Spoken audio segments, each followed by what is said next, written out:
নারী দলের স্কোয়াডটা আমরা দিতে চাই।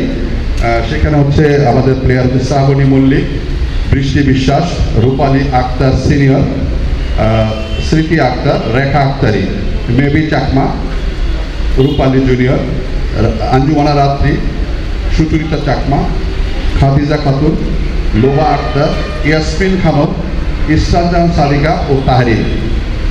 স্ট্যান্ডবাই প্লেয়ার আছে দুজন, রুমিনী চাকমা আর হচ্ছে আপনার আফরোজা স্ট্যান্ডবাই।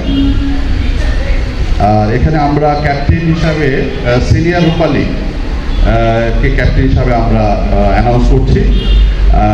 রূপালীর এটা হচ্ছে রিটায়ারমেন্টের টাইম, সেজন্য তাকে আমরা যে প্লেয়ার রেসপেক্ট দেওয়ার জন্য তাকে আমরা ক্যাপ্টেন হিসাবে করছি, সম্মান দেওয়ার জন্য আমরা এই টুর্নামেন্টে তাকে ক্যাপ্টেন হিসাবে মনোনীত করেছি।